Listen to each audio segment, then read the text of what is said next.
So here we are on the last episode of cut content for Season 2, and what we have is quite a lot. Even if you set aside the scenes with America, which will no doubt be in Season 3, the full aftermath of the Jeju Island raid was pretty extensive. From Sung being treated like Superman to an emotional meeting with Min's mom, the whole arc is brought to a close rather nicely. So, if you want to know Korea's full reaction to what's essentially Sung's debut, then stick around because it's actually pretty interesting. Since this is the last episode though, I just want to say thanks again for all the support this season, and if you do plan on sticking around, there'll be plenty of content for ReZero, Danmachi, and Overlord next. If that's not your cup of tea though, then I guess I'll see you again when Season 3 comes around. But anyway, let's start things off the moment Sung finished up his business at Jeju Island. This is where the novel gives us a whole lot more, since he would fly Kaisel back to Korea, then land his dragon right on the doorsteps of the Hunter Association. It was a spectacle that brought many of the Monitoring Division hunters outside ready for a fight. It was when they saw it belonged to Sung though that's when they would greet him as they would any other S-rank hunter. So, Sung would request to meet Chairman Go, which for any other person would have been denied instantly. Like, even the most prominent ministers of government had to wait at least a week before they could talk to him. This, however, was Sung Jinu, and based on what he had just accomplished, it was more than likely the chairman was dying to talk to him. One of the association hunters would call the chairman just to confirm, then proceed to inform Sung that he was at the hospital monitoring the situation with Cha. So, if we switch over to what was happening there, the doctor we saw alongside Chairman Go before was now checking up on Cha to make sure she was okay. As bad as things looked on TV, he was shocked to see she had recovered perfectly. Where before she had a poor complexion due to crazy hemorrhaging, now she seemed just fine. It was a stark contrast to what he was expecting. Now, while the chairman did know how it was Cha turned out this way, that was information he decided to withhold.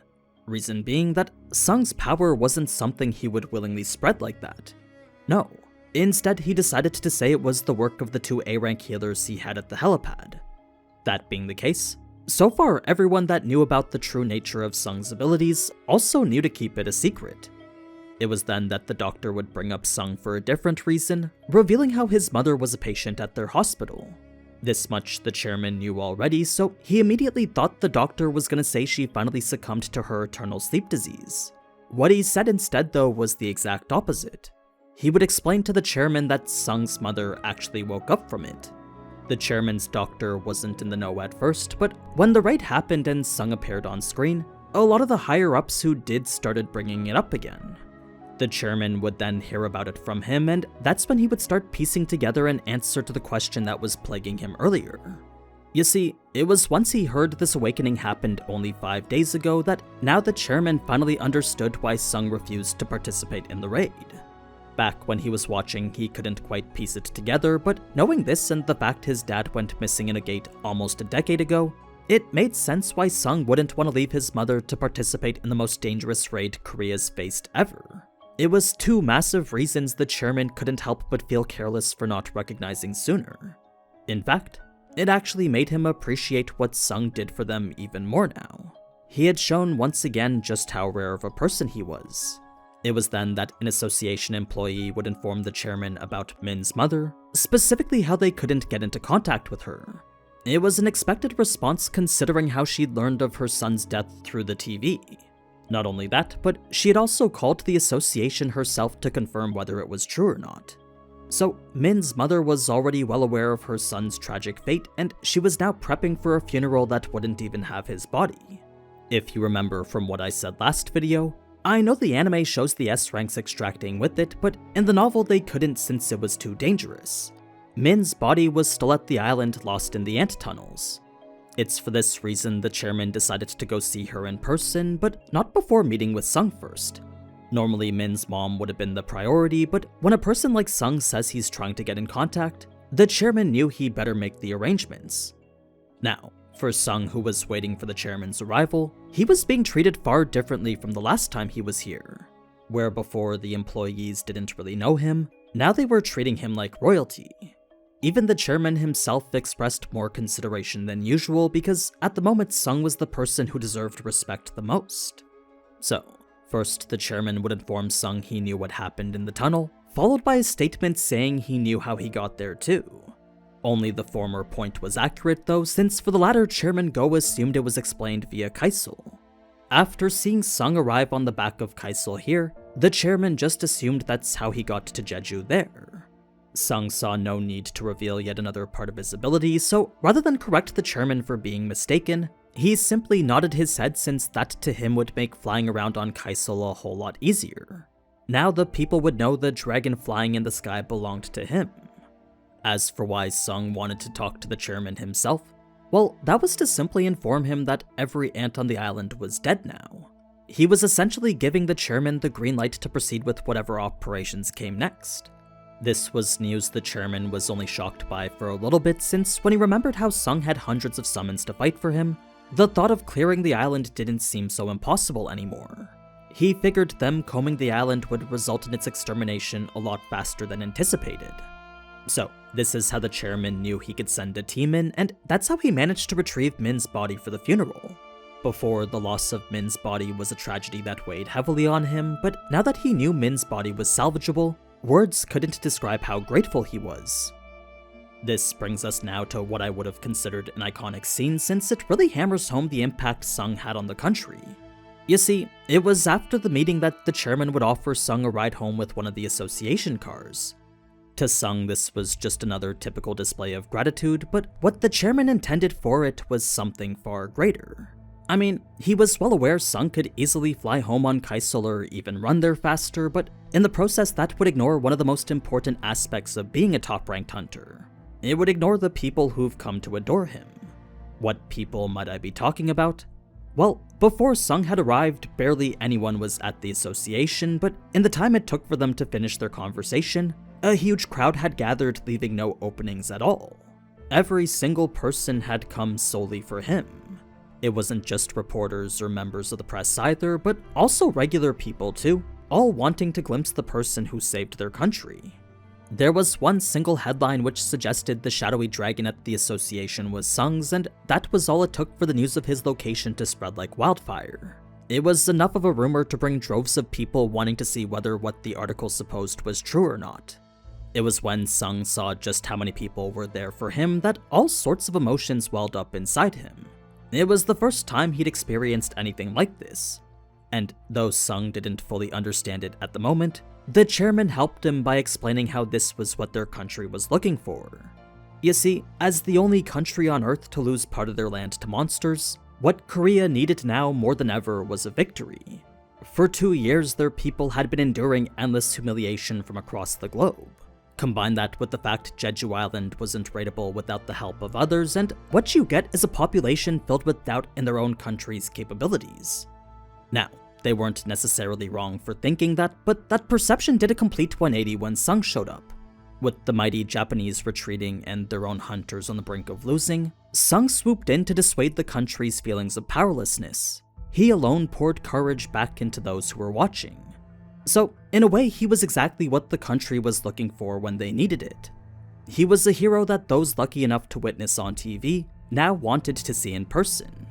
So, though Chairman Go knew Sung could easily get home just by flying, he advised against it since he knew better than anyone the people needed to see their hero. It was advice that would lead to a scene very reminiscent from this one in Batman vs Superman. Sung would exit the building to a crowd in awe, and not a single person would proceed to say anything. They would simply stare in silence, taking in the hero in front of them. Wu and the other agents would then clear a path for Sung, all with the exception of one single old man. It was the grandpa you may recognize from this scene here. An old man wanting to bear witness to their son's avenger. Here he was right in front of Sung, tears streaming down his face as he expressed gratitude. He was thanking Sung for finally granting his son a proper rest. Sung would respond by saying it was simply what had to be done, then proceed to the car where the crowd would follow. It was while leaving that everywhere he looked, people's heads would lower out of respect for him. They were greetings he knew were filled with genuine appreciation. It was by the time Sung could see the crowd no longer that's when he'd realize how fast his heart was beating. He was finally coming to terms with what exactly he accomplished. So, where before he was reluctant to parade himself in public like that, now he was kinda glad he did. To him, every gaze was a proper reward for a job well done. It was once reality came crashing back down that Sung would remember the state he left his mom in. As it turns out, he had actually just straight up broke their TV here. It was also his mom wouldn't find out he was a hunter yet. So, checking his phone would reveal 13 missed calls from home, followed by a crazy amount of discourse about him online. With what was essentially his public debut now complete, people were expressing their thoughts on it endlessly. They were discussions exactly like the ones you'd expect to find in the weekly episode reviews on Reddit. One such topic was one you'd see in almost every post, since it was a debate that begged the ultimate question of how strong he was. Some suggested as strong as the national level, while others called them crazy for even thinking that. Naturally, there was criticism as well, since just like in the anime, many blamed him for the death of Min. For a while, no reason was given as to why Sung showed up late, but eventually the association did post an article about it. They simply mentioned how Sung was kept behind due to inexperience. As a hunter who was only a couple weeks ago the E rank, it made sense to call Sung a reserve member intended only for emergencies. This obviously wasn't the truth, but it was enough to at least convince the public. It was the best the chairman could do to ease the criticism pointed towards Sung. It also kept his true reasons away from the spotlight. This, however, turned all that criticism towards the association, since it perpetuated the idea that had they gauged Sung's abilities properly to begin with, then perhaps Min would be alive right now. So all the blame was shifted towards them. Yes, it may be at the expense of the association, but at least now Sung was well on his way to becoming the most famous hunter in the country. No longer were people blaming him for slacking off, and now they were instead focusing on his accomplishment. Fast forward now to Min's funeral, and while initially intended to be this small private ceremony, it ended up being public due to the sheer number of people that wanted to pay their respects to him. Countless people showed up to honor his sacrifice. Excitement grew when Sung showed up himself, but that wasn't something Sung thought to be very respectful.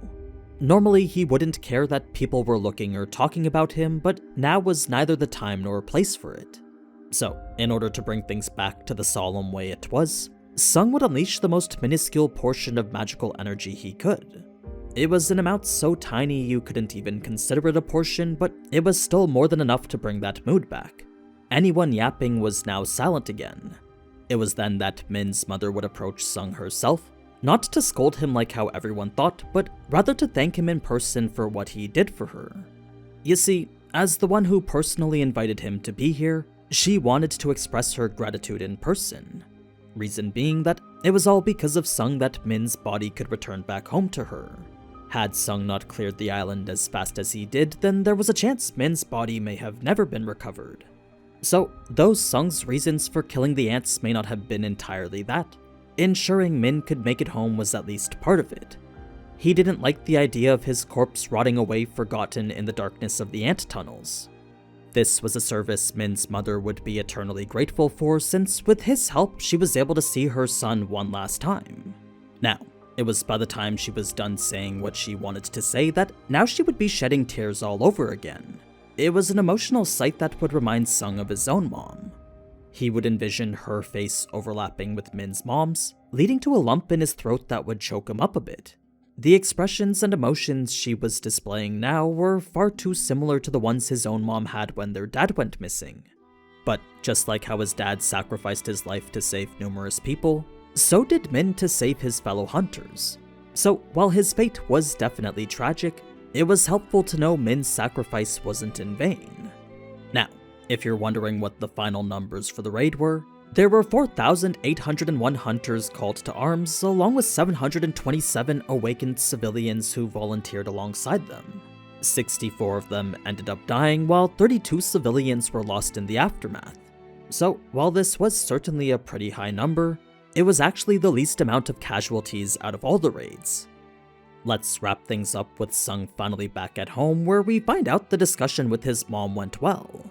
Though news of him being a hunter was certainly shocking, she didn't object to it, as that was what Sung expressed as being the profession he wanted to keep pursuing.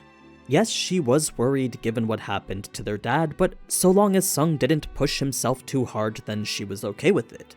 That being the case, in the end his goal would be the same it always was: survival. So, given the biggest obstacle of permission was clear, Nothing was stopping Sung from establishing his own guild now. He could finally monopolize high-rank dungeons and level up without worry. It was then that he'd remember the mystery item unveiled at level 100, which if you blinked then you probably missed it in the anime. I won't say any more than that, but I thought it cool that they decided to hint at it here. I'm sure you'll recognize this as a core component for the plot of Season 3. But yeah, that's pretty much it for the season. I hope you enjoyed this series of cut content, and I hope to see you soon in some of my next videos. If you want to subscribe, then that'd be great too, since we're getting close to 700,000 now. Oh, and if you want to come hang out in the community Discord, I've been told that we're looking for new members. So the link to that will be down in the description. But anyway, until next time, ciao!